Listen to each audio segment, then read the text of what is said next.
William Stone never imagined that his generous offer would be the moment everything changed. In the dim lighting of the downtown diner, he watched Emily Carter's graceful hands pour coffee with the precision of someone accustomed to much finer things. Her polite refusal echoed in his mind like a riddle he couldn't solve. What he didn't know was that the woman serving his late-night meal carried secrets worth more than his entire empire. The waitress uniform concealed a truth that would shatter every assumption he'd ever made about power, wealth, and destiny. Subscribe to discover the shocking revelation that will change both their lives forever. The rain hammered against the windows of Murphy's diner with relentless fury, creating rivulets that distorted the neon lights from the street into abstract paintings of loneliness. William Stone sat in the corner booth, his expensive suit slightly dampened from his sprint through the storm, watching the late-night crowd of truckers, insomniacs, and lost souls seek refuge in the warm glow of fluorescent lights. The leather of his Italian shoes squeaked softly against the checkered linoleum floor as he shifted, his mind still racing from the board meeting that had ended just hours ago. The merger had been successful, adding another $50 million to his already substantial fortune, yet something felt hollow about the victory. His fingers drummed against the worn formica table, creating a rhythm that matched the storm outside, while his eyes wandered across the humble establishment that seemed worlds away from his penthouse office. The smell of coffee and grease hung heavy in the air, mixing with the faint scent of rain that clung to everyone who entered, creating an atmosphere that was both comforting and melancholic. Emily Carter moved through the diner with a grace that seemed almost supernatural in such ordinary surroundings, her movements fluid and purposeful as she navigated between tables with a silver coffee pot that caught the light like liquid mercury. Her uniform, a simple blue dress with a white apron, couldn't disguise the elegant way she carried herself, as if she were gliding across a ballroom floor rather than sticky linoleum. William found himself mesmerized by the way she interacted with each customer, her voice soft yet confident, her smile genuine but tinged with something he couldn't quite identify.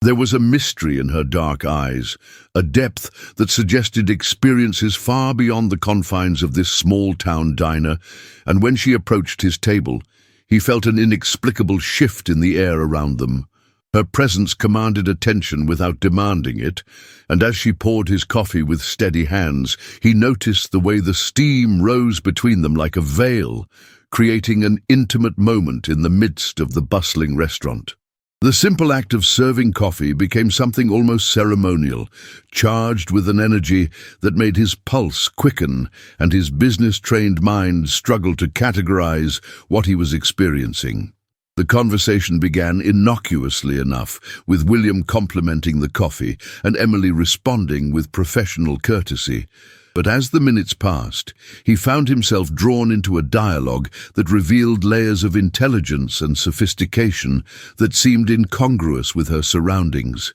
She spoke about literature with the passion of someone who had studied it extensively, referenced art with the familiarity of someone who had spent time in galleries, and when she mentioned a recent economic article, her analysis was more insightful than most of his board members could provide. Her voice carried traces of an education that money couldn't buy, a refinement that came from breeding rather than training, and William felt his assumptions about her background crumbling with each carefully chosen word. The way she held herself, the subtle confidence in her gestures, the intelligence that sparkled in her eyes, everything about Emily Carter suggested a story far more complex than her current circumstances would indicate. As she refilled his cup for the third time, their fingers brushed briefly, and he felt a jolt of electricity that had nothing to do with static and everything to do with the magnetic pull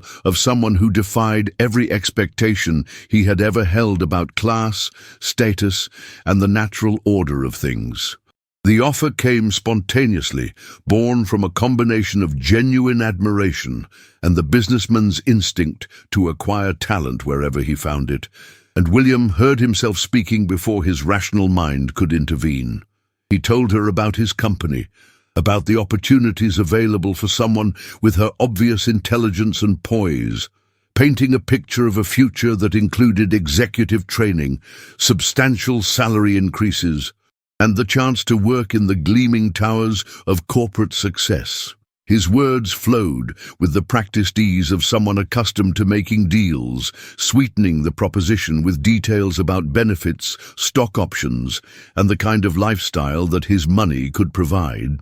Emily listened with the same gracious attention she had given to every customer that evening, her expression thoughtful but unreadable, and when he finished his pitch, the silence that followed seemed to stretch into eternity. The diner continued its late-night symphony around them, the sizzle of the grill, the clink of dishes, the murmur of conversations. But in their corner booth, time seemed suspended as William waited for her response. He had never been refused anything that money could buy, had never encountered someone who didn't leap at the chance to improve their circumstances. And as he watched Emily's face, he realized he was holding his breath in anticipation of her answer. The refusal came with such gentle firmness that it took several seconds for William to process what he had heard, her words delivered with the kind of grace that made rejection feel almost like a gift. Emily thanked him for his generosity,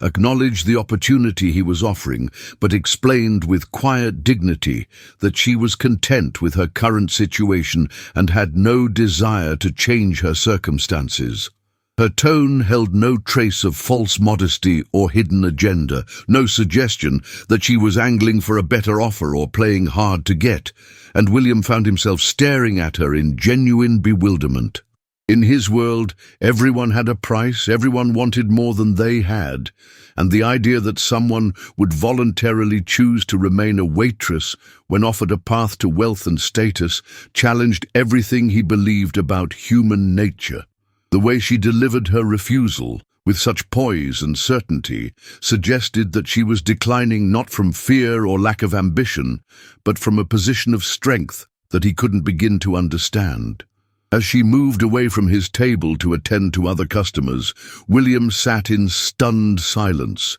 his coffee growing cold as he tried to make sense of what had just happened and why her rejection felt less like a business setback and more like a glimpse into a world he had never known existed. The rest of the evening passed in a haze of confusion and fascination as William remained in his booth, ostensibly reading emails on his phone, but actually watching Emily work with the focused intensity of someone trying to solve an impossible puzzle. Every gesture she made, every interaction with customers, every moment of quiet efficiency seemed to contain clues to a mystery that grew more intriguing with each passing hour. The way she handled difficult customers with diplomatic skill, the manner in which she managed the chaos of the dinner rush with calm authority, the subtle signs of education and refinement that emerged in her speech patterns, all of it pointed to a background that didn't match her current circumstances.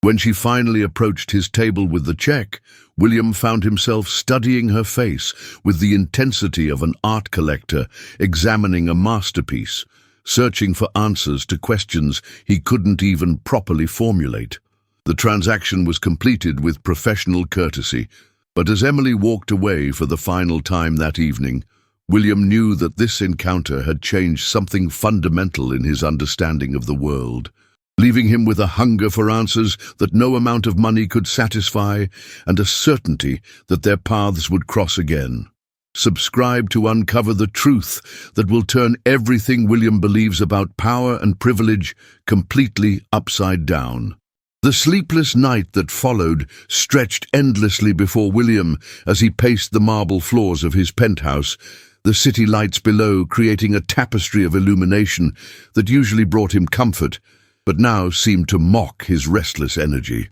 His mind replayed every moment of the encounter with Emily Carter, analyzing each word, each gesture, each subtle inflection in her voice with the obsessive attention to detail that had made him successful in business. The rain had stopped, leaving the windows streaked with water that caught the ambient light and cast dancing shadows across his minimalist living space. But William barely noticed the beauty of his surroundings as he wrestled with questions that had no easy answers. He had built his empire on his ability to read people, to understand their motivations and desires. Yet Emily had presented him with a puzzle that defied all his experience and expertise.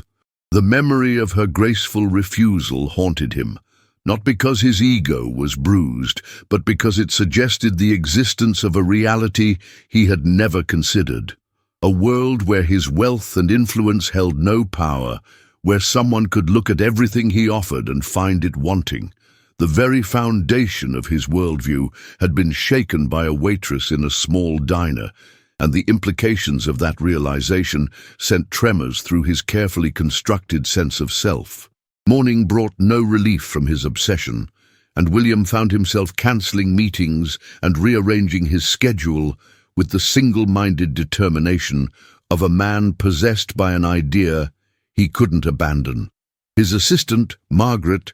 raised an eyebrow when he requested a comprehensive background check on Emily Carter, but her decades of service had taught her not to question her employer's occasionally eccentric requests. The private investigator he hired was one of the best in the city, a former FBI agent whose discretion was matched only by his thoroughness, and William felt a mixture of anticipation and guilt as he set the wheels of investigation in motion. He told himself that his interest was purely professional, that understanding Emily's background would help him refine his recruitment strategies, but the truth was more complex and more personal than he was willing to admit. The woman had gotten under his skin in a way that no one had managed in years, challenging his assumptions about class, ambition, and the natural order of society with nothing more than her quiet dignity and inexplicable contentment. As he sat in his office that morning, staring out at the city he had conquered through sheer force of will and financial acumen, William realized that for the first time in his adult life, he was genuinely curious about someone else's story rather than focused solely on his own narrative of success. The preliminary report arrived within 48 hours, and William read it with growing bewilderment as each page revealed more questions than answers about the enigmatic woman who had captured his attention. Emily Carter had appeared in the city 18 months ago, seemingly from nowhere, with no traceable employment history, no educational records, and no family connections that the investigator could uncover. Her social security number was legitimate. Her identification documents were in order, but beyond the basic legal requirements for existence, she was a ghost in the digital age. The investigator noted that she paid her rent in cash, had no credit cards, no bank loans, no digital footprint that would indicate a normal 21st century life, and yet she lived in a modest but well-maintained apartment in a respectable neighborhood. Her landlord described her as the perfect tenant, quiet, punctual with payments, and mysteriously absent for days at a time without explanation. The manager at Murphy's Diner spoke of her with genuine affection, praising her work ethic and natural ability to handle even the most difficult customers, but admitted that Emily had never shared any personal information about her past or her plans for the future. The more William read, the more convinced he became that Emily Carter was not who she appeared to be, and the mystery of her true identity became an obsession that consumed his thoughts and dominated his dreams. The decision to conduct his own surveillance came after a week of sleepless nights and distracted days, driven by a compulsion that William couldn't fully explain or justify to himself. He told Margaret that he was taking a few personal days, something so unprecedented that she actually asked if he was feeling well. And then he began the strange and unfamiliar process of watching someone else's life unfold. Emily's routine was simple but elegant. She worked the evening shift at the diner, spent her mornings reading in a small cafe near the university, and her afternoons walking through the city's art district with the unhurried pace of someone who had nowhere urgent to be. William followed at a discreet distance, feeling both foolish and fascinated as he observed her interactions with the world around her. She moved through the city with the confidence of someone who belonged everywhere and nowhere. Equally at ease, browsing in expensive galleries and chatting with street vendors, her presence somehow elevating every space she entered. The way she examined paintings suggested extensive knowledge of art history. Her conversations with bookstore clerks revealed a deep love of literature. And when she stopped to help an elderly man who had dropped his groceries, her kindness seemed as natural as breathing. Every observation added another layer to the mystery, painting a picture of someone whose current circumstances were so at odds with her obvious education and refinement that William began to suspect he was witnessing an elaborate performance rather than authentic life. The breakthrough came on a Thursday afternoon when William watched Emily enter the city's most exclusive private library, an institution so elite that membership was limited to a select few and required both substantial financial resources and impeccable social credentials. He waited across the street for over an hour, his mind racing with possibilities, until she emerged carrying a leather portfolio that suggested she had been conducting research rather than casual reading. The librarian who greeted her at the entrance had done so with the deference reserved for important patrons, and William noticed that Emily moved through the building with the familiarity of someone who had spent considerable time within its walls. When he approached the library later that day, claiming to be interested in membership, the receptionist's response confirmed his suspicions. The institution was indeed exclusive, with a waiting list that stretched for years and membership fees that would challenge even his substantial resources. The fact that Emily had access to such a place suggested connections and resources that were completely at odds with her life as a waitress, and William felt the pieces of the puzzle beginning to shift into a pattern that both thrilled and terrified him. As he walked back to his car, his mind buzzing with new questions and possibilities, he realized that his investigation had revealed more about his own assumptions and limitations than it had about Emily Carter.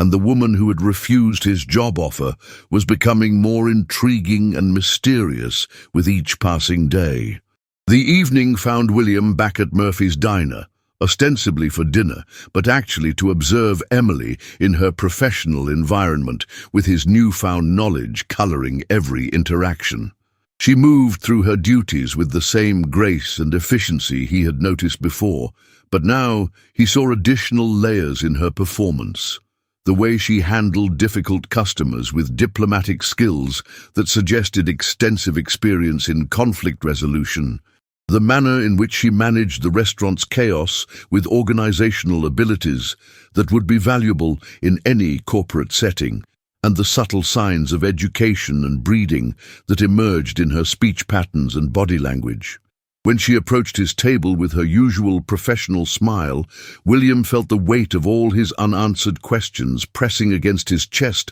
like a physical force. And he found himself studying her face with the intensity of someone trying to memorize every detail. Their conversation was brief and cordial, but William detected something new in her manner, a watchfulness that suggested she was aware of his increased attention, a subtle tension that indicated she knew she was being observed. As she walked away to attend to other customers, William realized that his investigation had entered a new phase, one where the hunter and the hunted were both aware of the game being played, and the stakes had suddenly become much higher than a simple background check. Subscribe to discover the shocking truth that will reveal Emily's real identity and change everything William thought he knew about power, privilege, and the woman who holds secrets worth more than his entire fortune. The phone call came at precisely 7:30 on a Monday morning, jolting William from his restless sleep with news that would fundamentally alter his understanding of everything he thought he knew about Emily Carter. His private investigator's voice carried an unusual tension as he requested an immediate meeting, explaining that the information he had uncovered was too sensitive to discuss over the phone and too important to delay. William dressed quickly, his hands trembling slightly as he knotted his tie, the anticipation coursing through his veins like electricity as he prepared to finally learn the truth about the woman who had haunted his thoughts for weeks. The drive to the investigator's office passed in a blur of morning traffic and racing thoughts, his mind cycling through possibilities that ranged from the mundane to the extraordinary, each scenario more intriguing than the last. When he arrived at the nondescript building that housed the investigation firm, William felt as though he was standing on the threshold of a revelation that would change not just his understanding of Emily,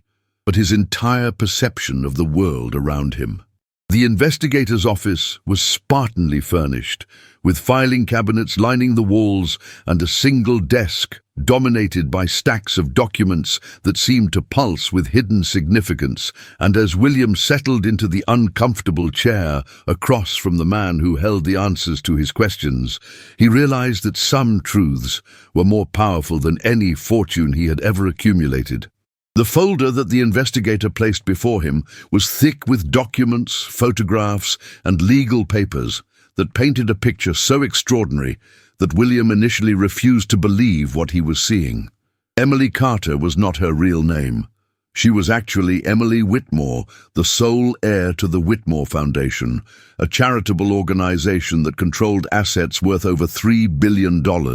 and had been quietly influencing global humanitarian efforts for over a century. The photographs showed her at charity galas and board meetings, dressed in designer gowns and surrounded by world leaders, philanthropists, and Nobel Prize winners, her face radiant with the confidence of someone born to wealth and responsibility. The investigator explained that the Whitmore family had built their fortune through a combination of shrewd investments, technological innovations, and strategic philanthropy, creating a legacy that extended far beyond mere financial accumulation to encompass genuine social impact and global influence. Emily had inherited not just money, but a mission that required her to understand the world from perspectives that her privileged upbringing could never provide, and her time as a waitress was part of a carefully planned immersion into the lives of ordinary people. The documents revealed that she had spent the previous 5 years living under assumed identities in various cities, working jobs that ranged from factory worker to retail clerk, each experience designed to give her the authentic understanding of human struggle that would inform her future philanthropic decisions. As William absorbed this information, he felt his worldview shifting like tectonic plates, realizing that the woman he had tried to rescue from poverty was actually wealthier and more powerful than he could ever hope to become. The implications of Emily's true identity cascaded through William's consciousness like a waterfall of revelation, each new understanding triggering a dozen more questions about her motivations, her methods, and her ultimate goals. The investigator continued his briefing, explaining that the Whitmore Foundation operated with a level of discretion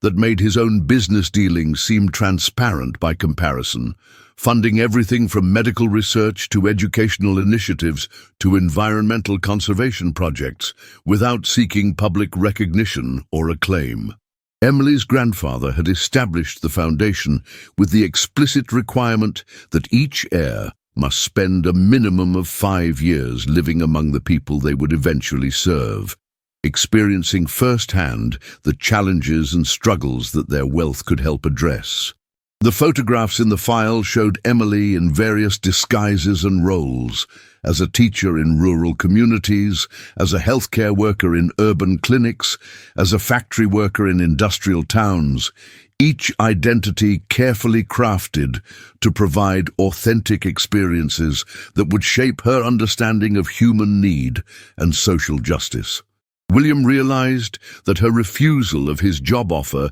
had nothing to do with lack of ambition or contentment with her circumstances, but rather represented the quiet confidence of someone who already possessed more power and responsibility than most people could imagine. The woman he had seen as needing rescue was actually engaged in one of the most sophisticated and meaningful educational experiences he had ever encountered, and his offer of employment must have seemed almost comically irrelevant to someone whose daily decisions affected millions of lives around the world. The personal details that emerged from the investigation painted a portrait of a woman whose complexity and depth far exceeded anything William had imagined during his weeks of observation and speculation. Emily had graduated summa cum laude from Harvard, with degrees in both economics and social work, had spent 2 years at Oxford studying international development, and had completed advanced training in conflict resolution and crisis management at institutions whose names alone commanded respect in academic and diplomatic circles. Her published papers on sustainable development and social entrepreneurship had been cited by policymakers and researchers around the world, and her quiet influence on global humanitarian efforts was acknowledged by organizations that most people had never heard of, but whose work shaped the lives of millions. The investigator noted that Emily's current identity as a waitress was scheduled to end within the next few months, after which she would assume her official role as director of the Whitmore Foundation and begin implementing initiatives that had been years in the planning. Her time in the diner was not an escape from responsibility, but a final phase of preparation for assuming one of the most significant philanthropic roles in the modern world. And every interaction she had with customers, every moment of service she provided, was contributing to an understanding of human nature that would inform decisions involving billions of dollars and countless lives. As William processed this information, he felt a mixture of awe and humiliation, realizing that he had completely misunderstood not just Emily's circumstances, but the entire nature of power, purpose, and social responsibility. The financial documents in the file revealed the true scope of Emily's wealth and influence, numbers so large that they seemed almost abstract until William began to understand their real-world implications. The Whitmore Foundation's assets included not just liquid investments and real estate holdings, but controlling interests in companies that produced everything from medical devices to renewable energy systems, each acquisition carefully chosen to advance the Foundation's mission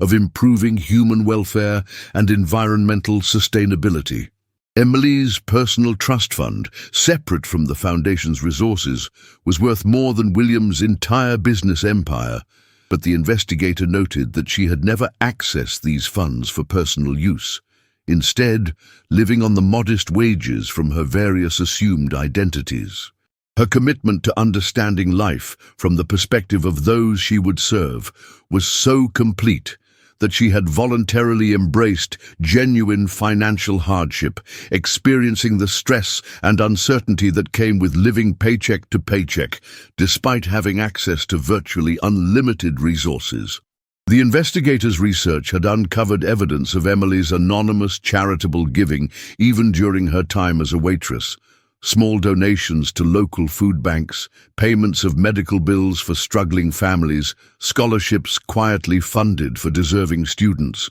all carefully disguised to avoid detection, but revealing a generosity of spirit that operated independently of her official philanthropic role.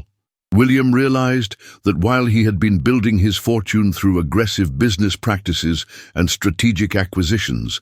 Emily had been using her wealth to address systemic problems and create lasting positive change, and the contrast between their approaches to success and responsibility left him feeling both inspired and deeply humbled. The meeting concluded with the investigator's warning about the sensitivity of the information he had uncovered, emphasizing that Emily's current identity was protected by legal agreements and security protocols that reflected the serious nature of her mission and the potential dangers that could arise from unwanted attention. William signed confidentiality agreements that bound him to silence about Emily's true identity, understanding that his knowledge came with both privilege and responsibility. And as he left the investigator's office, he felt the weight of secrets that were far more valuable than any business intelligence he had ever possessed. The drive back to his penthouse passed in contemplative silence, his mind struggling to process the magnitude of what he had learned and the implications for his own understanding of success, purpose, and the meaning of a life well lived. Emily Whitmore was not just wealthy. She was engaged in work that mattered on a scale he had never considered, using her resources and influence to address problems that affected millions of people while maintaining a humility and authenticity that put his own achievements in stark perspective. As he sat in his office that afternoon, staring out at the city that had once seemed like his kingdom, William realized that his encounter with Emily had revealed not just her extraordinary secret, but the limitations of his own vision and the possibility of a different kind of success altogether. Subscribe to witness the moment when William must decide whether to respect Emily's secret or risk everything to become part of something far greater than his own ambitions. The knowledge of Emily's true identity burned within William like a secret fire, transforming every subsequent encounter at Murphy's Diner into a complex dance of hidden awareness and carefully maintained pretense. He found himself returning to the restaurant with increasing frequency, drawn not by the food or atmosphere, but by the fascinating spectacle of watching one of the world's most powerful women serve coffee and take orders with the same grace and attention she would undoubtedly bring to boardroom meetings and international negotiations. Each interaction became a study in contrasts, the way she handled a difficult customer's complaint with diplomatic skills that could resolve international conflicts, the manner in which she managed the dinner rush with organizational abilities that could coordinate global humanitarian efforts, the subtle signs of her true education and breeding that emerged in moments when she thought no one was paying attention. William felt like an anthropologist observing a rare and magnificent creature in its natural habitat, except that Emily's habitat was entirely artificial, a carefully constructed environment designed to provide experiences that would inform decisions affecting millions of lives. The weight of his secret knowledge created an almost unbearable tension during their brief conversations, as he struggled to maintain the facade of casual interest, while his mind raced with questions about her motivations, her experiences, and the extraordinary commitment that had led her to embrace such a complete transformation of her circumstances. The internal conflict that raged within William during those weeks was unlike anything he had experienced in his carefully controlled and strategically planned life, a battle between his natural instinct to leverage information for personal advantage and a growing respect for Emily's mission that made such exploitation seem not just wrong, but almost sacrilegious. His business training told him that knowledge was power, that understanding someone's true circumstances provided opportunities for influence and manipulation. But everything he had learned about Emily suggested that she was engaged in something far more important than any deal he could propose or partnership he could offer. The investigator's files had revealed not just her wealth and influence, but the depth of her commitment to understanding the world, from perspectives that her privileged background could never provide. And William found himself genuinely moved by the sacrifice and dedication that her current circumstances represented. She had voluntarily embraced financial hardship, social invisibility, and physical exhaustion, not for personal gain or adventure, but to develop the authentic understanding of human struggle that would inform her future philanthropic decisions. The more he observed her interactions with customers and co-workers, the more he understood that Emily was not playing a role, but genuinely learning from every encounter, absorbing lessons about human nature, social dynamics, and economic reality that no amount of academic study could provide. His respect for her mission grew with each passing day, creating a moral framework that made any attempt to exploit his knowledge seem not just inappropriate, but actively harmful to work that mattered far more than his own business interests. The turning point came on a particularly busy Friday evening when William witnessed Emily handle a crisis that revealed both her true capabilities and the genuine impact of her assumed identity on the people around her. A family with young children had been dining at the restaurant when the father suddenly collapsed, apparently suffering from a heart attack, and while other customers panicked and staff members froze in shock, Emily took control of the situation with the calm authority of someone trained in crisis management. She immediately called for emergency medical assistance, began administering CPR with professional competence, and coordinated the response efforts with the efficiency of someone accustomed to managing complex emergencies. Her actions were those of someone with extensive medical training and crisis management experience, but she performed them while wearing a waitress uniform and maintaining the fiction of her assumed identity, never revealing the depth of knowledge and expertise that her response demonstrated. William watched in fascination as she comforted the man's terrified wife, organized the other staff members to clear space for the paramedics, and managed the entire crisis with a combination of professional competence and genuine compassion that left everyone in the restaurant deeply moved. When the ambulance arrived and the man was stabilized for transport to the hospital, Emily quietly returned to her duties as if nothing extraordinary had happened. But William had witnessed a glimpse of her true self that made her mission and her sacrifice suddenly, powerfully real. The incident crystallized his understanding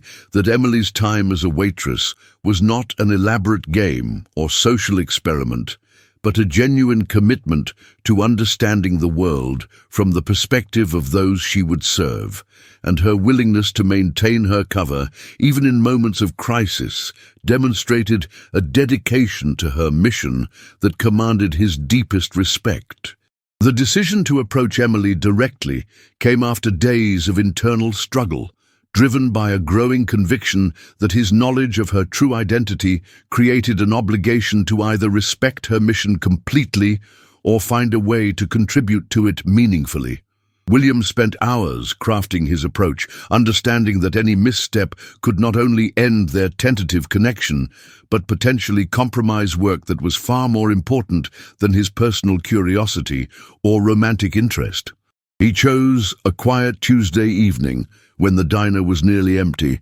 waiting until Emily's shift was almost over before requesting a private conversation that would either deepen their relationship or end it entirely. The words came carefully, respectfully, as he acknowledged his knowledge of her true identity, while emphasizing his commitment to maintaining her secret and his growing admiration for the work she was doing. Emily's reaction was a masterclass in composure and assessment, her expression revealing nothing, while her mind clearly evaluated the implications of his discovery and the potential threat or opportunity it represented. The silence that followed his revelation stretched for what felt like hours, but was probably only minutes, during which William felt the weight of her evaluation and understood that his future relationship with Emily would depend entirely on her assessment of his character and intentions. When she finally spoke, her voice carried the authority and confidence of someone accustomed to making decisions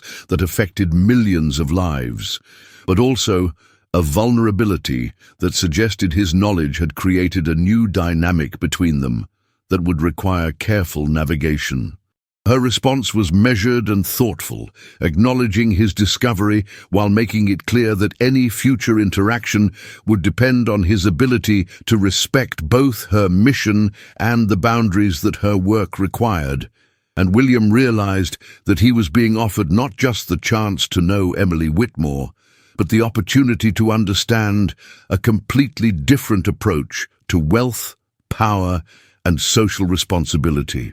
The conversation that followed was unlike any William had ever experienced, a dialogue between equals that transcended the artificial boundaries of their assumed roles and revealed the true depth of Emily's vision and commitment. She spoke about her grandfather's legacy and the Foundation's mission with the passion of someone who had found genuine purpose in life, describing projects that addressed everything from global poverty to environmental degradation to educational inequality, with a scope and ambition that dwarfed anything William had ever attempted. Her time in various assumed identities had taught her that effective philanthropy required not just financial resources, but authentic understanding of the problems being addressed, and her experiences as a waitress, factory worker, and teacher had provided insights that would inform foundation policies for decades to come. William found himself sharing his own journey toward wealth and success, but in the context of Emily's mission, his achievements seemed narrow and self-focused, lacking the broader social purpose that gave her work its meaning and power. The contrast between their approaches to success was stark, but not judgmental. Emily listened to his story with genuine interest and respect, understanding that his business acumen and strategic thinking could potentially contribute to the Foundation's work if properly channeled. As their conversation deepened, William realized that Emily was not just sharing information, but evaluating his potential as an ally in work that extended far beyond personal enrichment to encompass genuine social transformation. The evening ended with an invitation that was both an opportunity and a test. Emily offered to show him some of the Foundation's current projects, not as a romantic gesture, but as a chance to understand whether his skills and resources could contribute to something larger than his own ambitions. Subscribe to discover how William's choice will either elevate him to a purpose beyond his wildest dreams or reveal that some secrets are too powerful for any one person to handle. The silence that followed Emily's revelation stretched between them like a chasm that had suddenly opened in the earth beneath their feet. William's coffee cup remained suspended halfway to his lips, his hand trembling almost imperceptibly as the magnitude of her words settled into his consciousness like stones dropping into still water. The bustling sounds of the cafe seemed to fade into a distant hum, as if the world itself had paused to witness this moment of truth that would reshape everything he thought he understood about power, purpose, and the woman sitting across from him. Emily watched his face with the patience of someone who had carried this secret for so long that she had learned to read every micro-expression that crossed a person's features when they first glimpsed the true scope of her inheritance. The afternoon light streaming through the window caught the gold flecks in her eyes, and for the first time since he had met her, William saw not the humble waitress, but the heiress who had been hiding in plain sight. Her true nature as carefully concealed as a diamond wrapped in ordinary cloth. She reached into her purse with deliberate slowness, her fingers finding the leather portfolio that contained documents that would either convince him of her sincerity or send him fleeing from what he could not comprehend. The papers she placed on the table between them were not the crude printouts he might have expected from someone attempting an elaborate deception, but rather the kind of pristine legal documents that bore the watermarks and seals of the most prestigious law firms in the country. William's eyes scanned the letterhead of Morrison, Blackwell and Associates, a firm so exclusive that their client list read like a who's who of global influence, and he felt his breath catch in his throat as he recognized the signatures of partners whose names appeared in financial journals and whose counsel was sought by heads of state. The trust documents outlined an inheritance so vast that the numbers seemed to blur together on the page, assets that spanned continents and industries, holdings that made his own considerable wealth appear modest by comparison. Emily's fingers traced the edge of the papers as she spoke, her voice carrying the weight of years spent learning to navigate the treacherous waters of extreme wealth while maintaining her connection to the world that most people inhabited. She explained how her grandfather had built an empire from nothing, how her father had expanded it beyond imagination, and how she had inherited not just money, but a responsibility that felt heavier than any crown ever placed upon a monarch's head. The cafe around them continued its afternoon rhythm, oblivious to the fact that two people at a corner table were discussing sums that could reshape economies and influence that could alter the course of nations. William's mind raced as he tried to process not just the financial implications of what she was revealing, but the deeper questions that her disclosure raised about identity, authenticity, and the masks that people wore to navigate a world that judged them by their circumstances rather than their character. He thought of all the times he had watched her serve coffee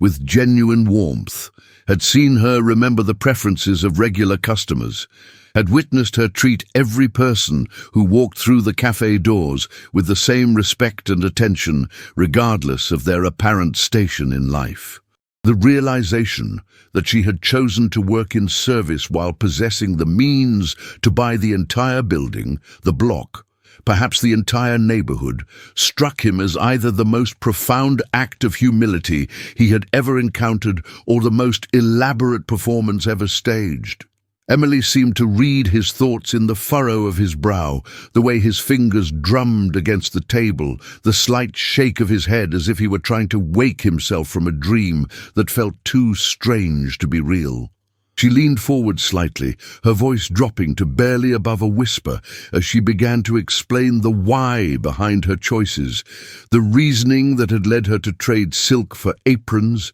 boardrooms for coffee shops, and the isolation of extreme wealth for the genuine connections that could only be forged when people saw her as simply human. The afternoon sun shifted, casting longer shadows across their table, and William realized that everything he thought he knew about success, about purpose, about the very nature of power itself, was about to be fundamentally challenged.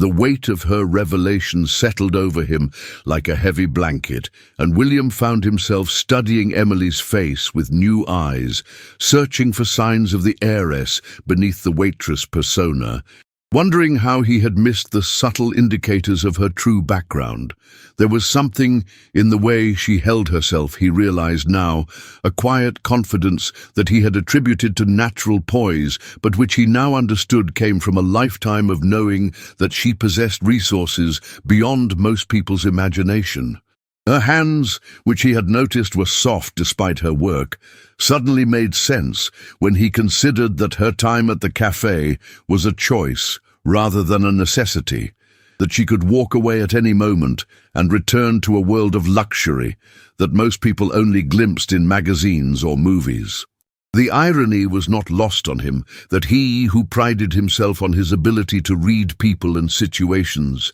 had been completely blind to the truth that sat before him every morning, serving his coffee with a smile that he now realized held depths he had never suspected. Emily's eyes never left his face as she watched him process the information, her expression a mixture of vulnerability and strength that spoke to the complexity of living a double life, of maintaining authenticity while concealing truth, of finding genuine connection while harboring secrets that could change everything. She had taken an enormous risk in revealing herself to him, and they both understood that this moment would either mark the beginning of something unprecedented or the end of whatever fragile trust had been building between them. The cafe's familiar sounds seemed to mock the extraordinary nature of their conversation, the ordinary setting providing a surreal backdrop for revelations that belonged in the pages of financial newspapers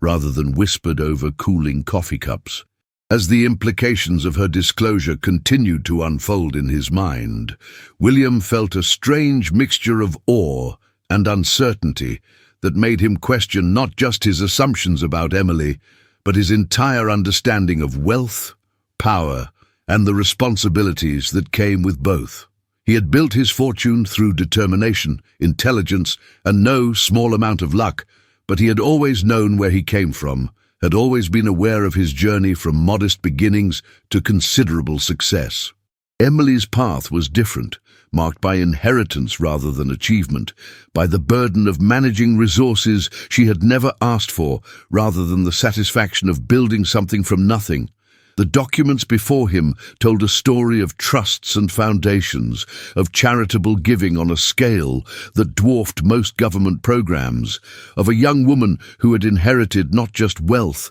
but the expectation that she would use it wisely, responsibly, for the betterment of humanity itself. William's own philanthropic efforts, which he had always considered generous, suddenly seemed insignificant in comparison to the scope of what Emily managed, the lives she touched, the changes she could effect with a simple signature on a check. The realization that she had chosen to work as a waitress while simultaneously overseeing charitable operations that fed thousands, housed hundreds, and educated countless others struck him as either the height of humility or the most sophisticated form of penance he had ever encountered. He found himself wondering what drove her to seek connection in such an ordinary setting, what she hoped to find among the everyday struggles and simple pleasures of people who would never know her true identity. The afternoon light continued to shift and change, casting their conversation in an almost ethereal glow that seemed appropriate for the otherworldly nature of what was being revealed. And William realized that Emily was offering him something far more valuable than money or business opportunities. She was offering him a glimpse into a world where wealth was not an end goal, but a tool, where power was not something to be accumulated, but something to be wielded responsibly, where the greatest luxury was not material comfort, but the freedom to choose how to make a meaningful difference in the world. The job offer he had made to her that morning seemed almost laughably inadequate now, a small gesture from someone who had no idea of the true scope of the person he was addressing, like offering a glass of water to someone who owned the ocean. Emily's gentle smile suggested that she understood his discomfort, his struggle to reconcile the woman he thought he knew with the heiress she had revealed herself to be, and her patience in allowing him to process this information spoke to a maturity that came from years of navigating the complex intersection of extreme wealth and genuine human connection. The cafe around them continued its afternoon rhythm. Customers coming and going, conversations rising and falling, the ordinary world spinning on while two people at a corner table grappled with questions that would reshape everything they thought they understood about each other and themselves. William knew that when he left this table, when he walked out of this cafe and back into his familiar world, nothing would ever be quite the same again, because he had been given a glimpse behind the curtain of one of the most carefully constructed identities he had ever encountered. Subscribe to discover how William's world transforms when he realizes that true power lies not in what you own, but in what you choose to do with what you've been given. The silence that followed Emily's explanation stretched between them like a bridge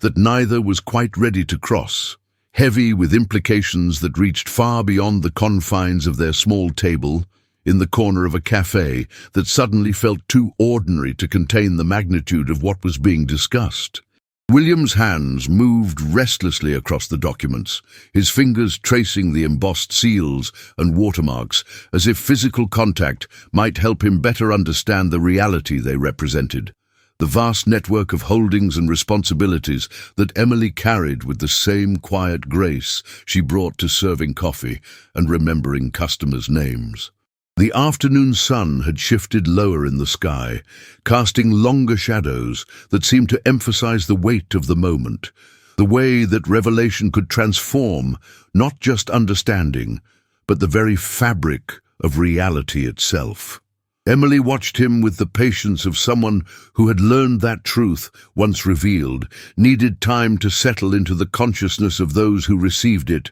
like sediment finding its place at the bottom of a clear stream. Her own journey to acceptance of her inheritance had taken years, she reflected, years of learning to balance the isolation that extreme wealth could bring with her deep need for authentic human connection. for relationships that were based on who she was rather than what she possessed. The irony was not lost on her that in seeking to escape the golden cage of her inheritance, she had found herself in a different kind of performance, playing the role of someone ordinary while carrying the extraordinary burden of resources that could reshape lives, communities, entire regions, if deployed with wisdom and care. William's mind struggled to reconcile the woman sitting across from him with the financial documents that painted a picture of influence so vast it seemed almost mythical in scope, holdings that spanned industries he had only dreamed of entering, charitable foundations that operated on budgets larger than the gross domestic product of small nations. The Emily he thought he knew had worried about her shift schedule, had saved her tips carefully, had spoken with genuine concern about the rising cost of rent and groceries that affected so many of the cafe's regular customers. Now he was learning that this same woman could, with a single phone call, address those very concerns for thousands of people, could fund housing projects, food programs, educational initiatives that would dwarf anything his own considerable resources could accomplish. The cognitive dissonance was overwhelming, like discovering that someone you had known as a talented amateur musician was actually a world-renowned virtuoso performing incognito, or learning that the friendly neighbor who borrowed your lawnmower was secretly a head of state. Emily's choice to work at the cafe, to live modestly, to engage with the world as if she were just another person struggling to make ends meet, struck him as either the most profound act of empathy he had ever encountered or the most elaborate form of social experimentation ever conducted. He found himself wondering what she had learned from her time in disguise, what insights she had gained about human nature, about the way people treated those they perceived as having less power, less influence, less worth in the grand scheme of things. The weight of her revelation pressed down on him like a physical force, and William realized that Emily was not just sharing information, but offering him a choice, an opportunity to step into a world where the rules he had learned about success, about achievement, about the very nature of power itself, would need to be completely rewritten. She spoke softly about the loneliness that came with extreme wealth, the way that every relationship became suspect when people knew what you possessed, the constant uncertainty about whether affection was genuine or calculated, whether friendship was real or strategic. Her voice carried the weight of years, spent learning to navigate social situations where her true identity had to remain hidden, where she had to carefully modulate her responses to avoid revealing knowledge or perspectives that would betray her background, where she had to remember to worry about money she didn't need to worry about, and to dream small dreams that felt authentic to the role she was playing. The cafe around them buzzed with the ordinary concerns of ordinary people, conversations about work schedules and weekend plans, complaints about bills and celebrations of small victories, the rich tapestry of human experience that Emily had chosen to immerse herself in rather than remain isolated in the rarefied air of extreme privilege. William began to understand that her time as a waitress was not an escape from her responsibilities, but a form of research, a way of understanding the lives that her wealth could impact, the dreams that her resources could nurture, the struggles that her influence could address. As the afternoon wore on, Emily began to share stories that illuminated the complexity of her position, tales of board meetings where she was the youngest person in the room by decades, of investment decisions that could affect the livelihoods of thousands of employees, of charitable initiatives that required her to balance competing needs and limited resources even when those resources seemed unlimited to outside observers. She spoke of the advisors and consultants who surrounded her, well-meaning professionals who saw her inheritance as a problem to be managed rather than a tool to be wielded,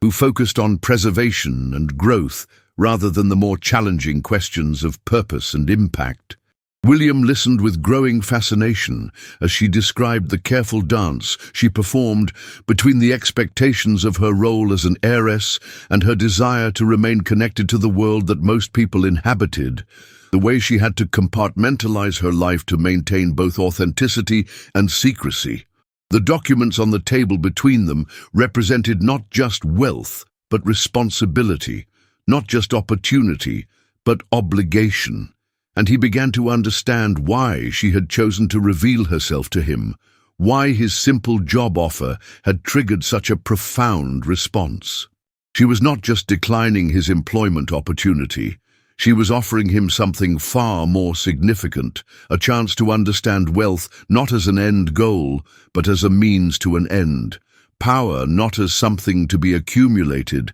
but as something to be shared. Success not as personal achievement, but as collective advancement. The realization that Emily had been studying him, observing his character and values through their morning interactions, assessing his potential not as an employee, but as a partner in something far grander than either of them could accomplish alone,